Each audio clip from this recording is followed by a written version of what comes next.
오늘 말씀 우리 함께 봉독하도록 하겠습니다. 오늘 말씀 베드로전서 2장 19절과 20절 말씀입니다. 제가 읽도록 하겠습니다. 사원들아 범사에 두려워함으로 주인들에게 순종하되 선하고 관용하는 자들에게만 아니라 또한 까다로운 자들에게도 그리하라. 부당하게 고난을 받아도 하나님을 생각함으로 슬픔을 참으면 이는 아름다우나 죄가 있어 매를 맞고 참으면 무슨 칭찬이 있으리요. 그러나 선을 행함으로 고난을 받고 참으면 이는 하나님 앞에 아름다우니라. 아멘. 네, 오늘도 이렇게 새벽의 시간에 주님 앞에 나와 하나님과 동행한 우리 모든 성도 여러분 진심으로 환영하고 또 축복합니다. 오늘도 우리 함께 말씀 듣는 가운데 또한 기도하는 가운데 하나님의 크신 은혜와 위로가 풍성히 있기를 주님의 이름으로 축복하고 소망합니다. 우리는 어제 사도 베드로가 이 세상에서 그리스도인으로 살아가면서 어떠한 우리가 관계들을 맺고 또 그 관계들 가운데 우리가 어떻게 행동하는지에 대해서 이야기를 하는 것을 우리가 본문의 말씀을 통해서 살펴보았습니다. 특별히 베드로는 사환들에게 주의 깊은 권면을 18절에서 하고 있습니다.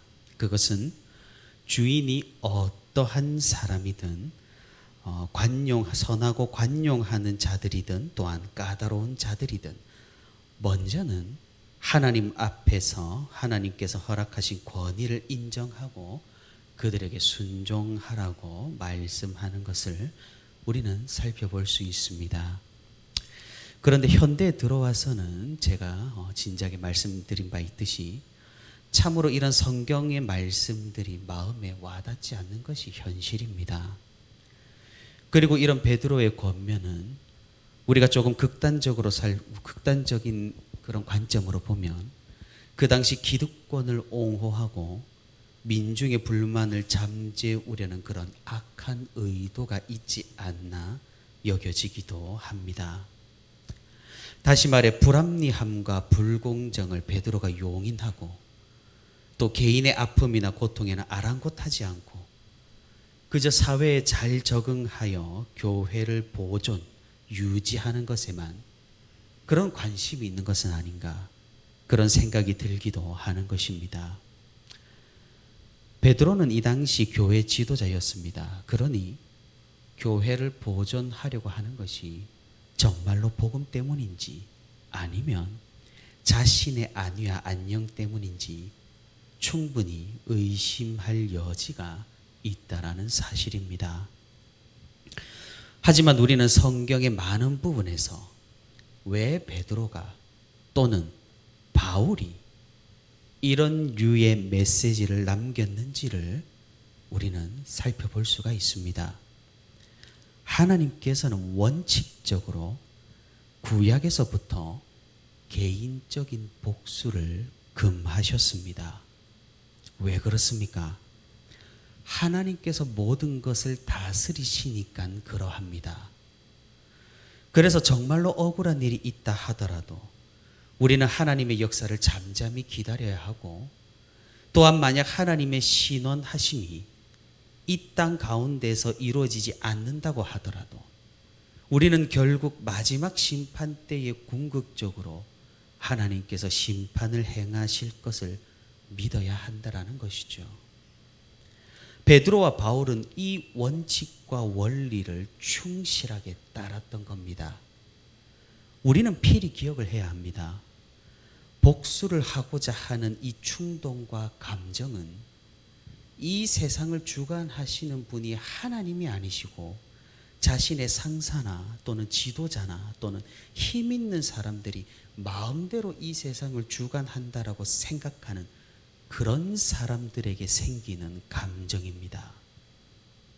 다시 말해 하나님의 역사하심을 믿지 못하는 사람들이 이렇게 직접적으로 모든 것을 해결하려고 복수하고 끌어내리고 문제를 일으킨다라는 사실이죠. 우리 그리스도인들은 하나님의 섭리하심을 믿는 사람들입니다. 그렇기에 우리가 세상이나 직장이나 관계 가운데서 정말로 억울한 일을 당하거나 너무나 힘든 일을 겪었을 때는 하나님께 아뢰는 것이 최선이라는 겁니다.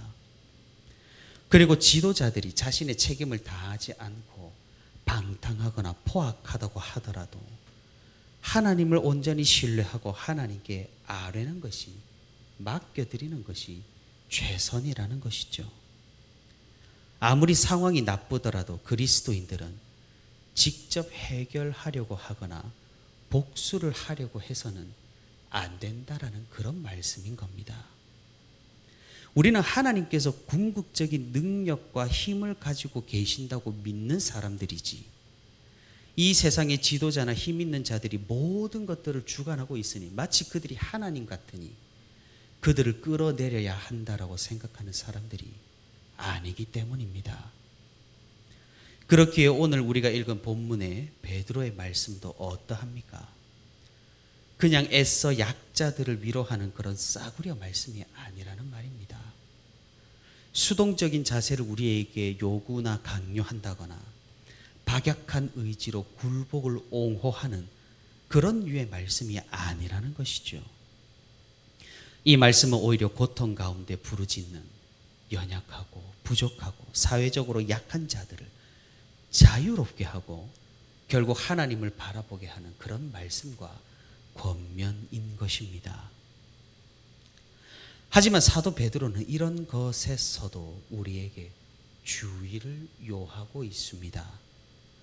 그것은 우리가 받는 부당한 대우나 고난과 환난이 어디에서부터 온 것인지 우리가 잘 살펴봐야 한다는 겁니다. 당연히 우리의 믿음과 신앙 때문에 부당한 대우를 받거나 어려움에 처하게 된다면 그것은 오히려 우리에게 굉장히 큰 복이 됩니다. 왜냐하면 우리가 정말로 예수 그리스도를 바르게 믿고 있다는 큰 반증이 되기 때문입니다. 예수님께서도 일찍이 올바른 믿음에는 반드시 시련이 찾아온다라고 말씀하신 바 있습니다. 우리는 그 말씀을 기억해야 한다는 겁니다. 그런데 문제는 우리에게 찾아오는 시련과 고난이 믿음과 신앙의 문제가 아닐 때도 있다라는 사실입니다. 그럼 무엇입니까? 당연히 우리의 잘못, 우리의 죄악, 우리의 방탕, 우리의 경거망동에서도 고난은 찾아오기 마련입니다. 참으로 사람이란 존재는 오묘하고 애매합니다. 어떤 일을 당하게 되면 자신이 부당하게 한 일은 기억하지 못하고 자신이 부당하게 받은 것만 기억해내기 때문입니다. 그래서 웬만한 갈등에 가해자가 별로 없습니다. 모두가 피해자라고 주장합니다. 참으로 자신을 돌아보지 못하는 사람들의 억지고 술수며 자기 방어인 셈이죠. 사실 따지고 보자면 우리가 지금 시대에 얼마나 믿음이나 신앙 때문에 순환을 당할까요? 억울한 일이 있습니다만 그것은 우리가 더 얻지 못해서 억울한 것 아닐까요?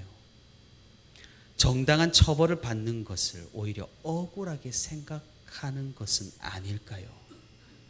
우리가 살아가면서 정직하게 살지 못하고 악을 범함으로써 고난을 당한다면 그것은 죄 때문에 우리의 삶이 오염된 겁니다. 그런데 그런 오염까지, 우리의 책임이 있는 그런 오염까지 우리가 하나님 앞에서 고난을 당한다라고 말한다면 그것은 참으로 신성모독인 셈입니다. 그래서 베드로도 오늘 본문에서 이렇게 말씀하고 있는 겁니다. 부당하게 고난을 받아도 하나님을 생각함으로 슬픔을 참으면 이는 아름다우나 죄가 있어 매를 맞고 참으면 무슨 칭찬이 있으리요. 우리는 이 말씀을 꼭 기억하고 우리 자신을 잘 돌아봐야 합니다. 우리는 자신을 좋은 사람, 괜찮은 사람, 구원을 이 정도면 구원받을 만한 사람이라고 여기는 그런 특성들이 있습니다. 신앙적인 측면에서도 교만이라는 것은 여전히 골칫거리이기 때문이죠. 그래서 우리 삶에서 고난이 있을 때 우리는 이렇게 착각을 합니다. 하나님께서 우리에게 주시는 거룩한 고난이라고 말이죠. 마치 자신을 욥과 같이 여기면서 말입니다. 조금은 뻔뻔하게 나는 아무런 잘못을 하지 않았고 문제가 없지만 고난과 어려움이 있으니 억울하다고 하나님께 토로하는 경우가 분명히 있다라는 사실입니다. 하지만 우리가 생각해 본다면 많은 경우 우리의 죄악 때문에 고난이 찾아온다라는 사실이죠.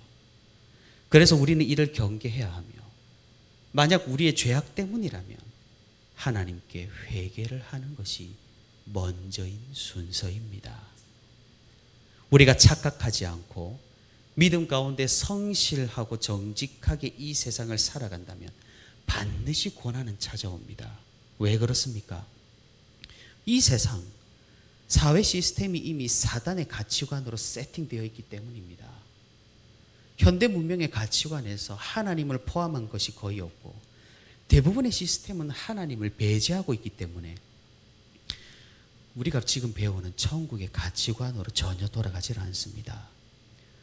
그러다 보니 이 세상에 아무리 공정을 외치고 아무리 정직을 외치고 아무리 진실이라고 외쳐도 결국 이 세상의 결론은 악으로 회귀할 수밖에 없다라는 겁니다.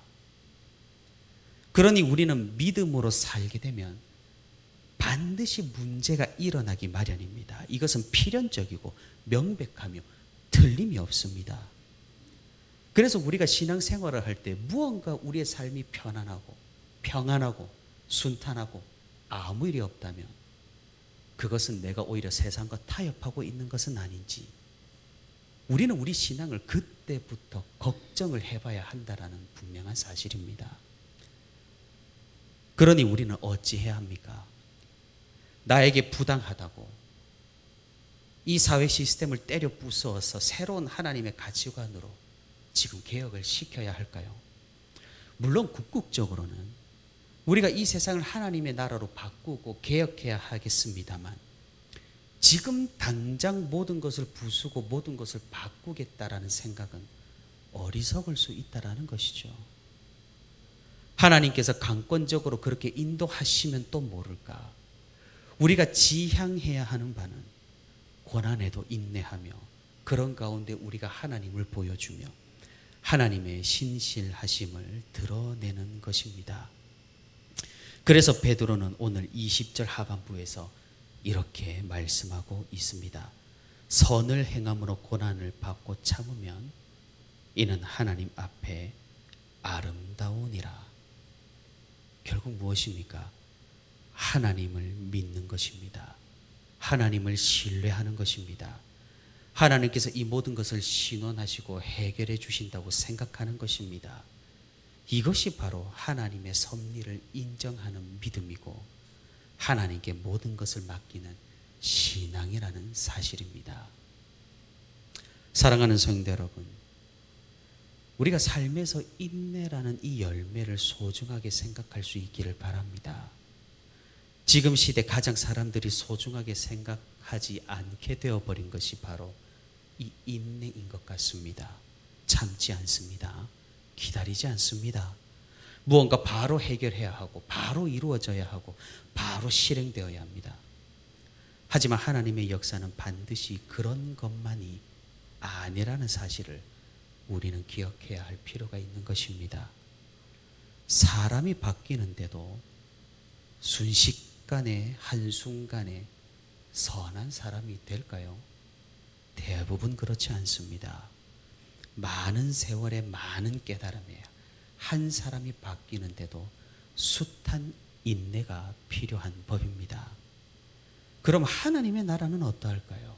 역시 마찬가지로 인내가 필요한 법일 것입니다. 우리의 삶도 마찬가지입니다. 무언가 부수고 싶고 복수하고 싶고 해결하고 싶고 당장에 실행하고 싶고 당장 바꾸어 버리고 싶습니다.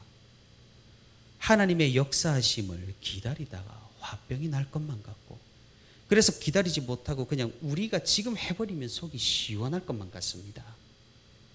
하지만 우리 하나님께서는 우리에게 기다리라고 하실 때는 하나님께서 우리에게 기다리라고 하실 때는 우리가 인내할 줄 알아야 한다라는 사실이고 그리고 하나님께서 비로소 우리에게 길을 보여주실 때 그때 우리는 행동할 줄도 알아야 한다는 것입니다. 무언가 우리에게 믿음 때문에 문제가 생기고 어려움이 생겼을 때 먼저 하나님을 생각함으로 인내를 할 줄 아는 그런 우리 모든 성도가 될 수 있기를 바랍니다. 그리하여서 우리의 선행으로 고난 중에 인내함으로 세상 사람들에게 놀라움을 주고 하나님을 전파하고 이 세상을 바꾸어 나가는 우리가 될 수 있기를 바랍니다. 오늘도 하나님의 섭리하심을 끝까지 믿고 인내하면서 하나님의 역사하심을 기대하고 기다리며 또 기도하는 그런 하루를 살아가는 저와 우리 부천시민교회 모든 성도가 되기를 주님의 이름으로 소망합니다.